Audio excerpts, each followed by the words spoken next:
If you're trying to sell someone a mortgage, you're trying to sell someone something they don't want. People want solutions. They want help. They want an advocate. That's what I want to be. My name is Mark Milam. I'm the president and one of the founding members of Highland Mortgage. I entered into the mortgage industry late 2005. I've been doing this about 15 years now, so super thrilled to be starting out with our own independent mortgage company, 100% employee owned.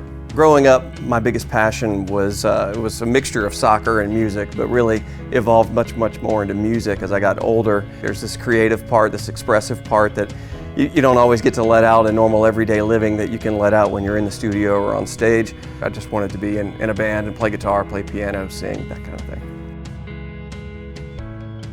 One of my best friends, his father was a Delta pilot, and I just looked at his father's life and the quality of life and just the kind of excitement of being in aviation, and I thought that would be fun. And while I definitely loved that profession, it felt a little bit limiting, which caused me to start seeking other professions in the mid-2000s. One of the people that I go to when I'm struggling with a concept or when I'm struggling with the direction is my sister. She's certainly been a good guide for me throughout my life. So I had gone to her and just chatting with her about my dissatisfaction with my career path, and she's the one who recommended mortgage. She said, I think this would be great for you. It combines a lot of elements of your personality, but it was really my sister who encouraged me to get into the mortgage industry.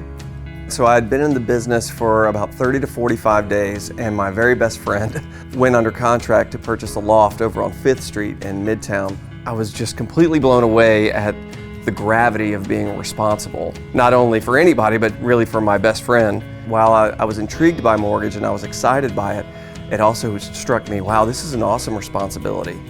Mortgage is complicated, and it's really a stewardship to be in charge of someone's home purchase, especially a primary residence purchase. You know how important that is for a family. So to have all of that going on, along with it being my very best friend, was really something for me, and it was a huge, I think I was more relieved than I was joyous when we got to the closing table.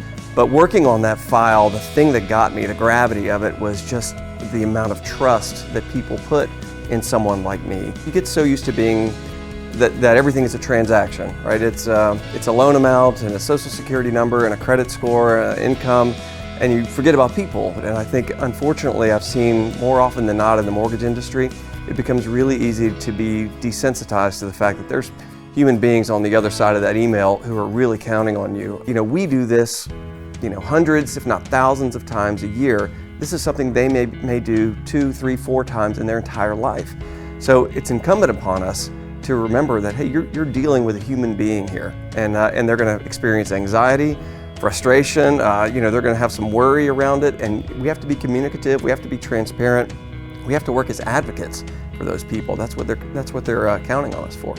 One of the things about the mortgage industry that has troubled me for a long time was technology. The technology in the mortgage industry, the first maybe decade that I was in it, wasn't great. It was a lot of what I considered to be sort of 1980s, 1990s technology that we were still trying to leverage in 2010 or 2015. Here in the past 5 years, it's really improved. We've got some great fintech companies out there that we've partnered up with that we're able to leverage, makes the process simpler, cleaner, more transparent.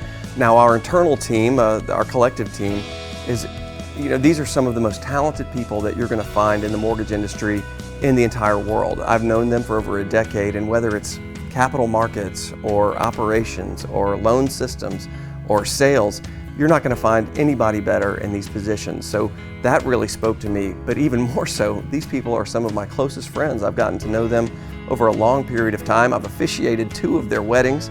I consider them like family. So why wouldn't you want to run a business that you love with people that you love like family? And I love the idea of doing this job and having the autonomy to bring solutions to our customers, bring solutions to our community. It's one thing I do tell our salespeople, trust equals behavior over time. That formula is what it is, and it can only be defined by the amount of time that we experience together. You either come to trust me by witnessing my behavior, or you don't. I can't witness a value, but I can witness a behavior. And so we really reinforce that with our team. Hey, our behavior matters. That's how people will come to know us and how people will come to trust us.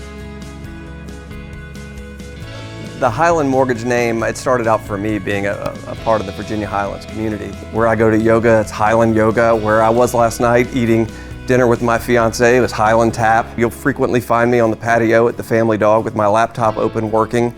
I just love this community in this area, and I really wanted to be a part of it as a business owner. I think we can be excellent stewards of the community and their needs in this particular arena. And if we can open up our own company and I can have autonomy over that experience, that's a perfect place for me to be.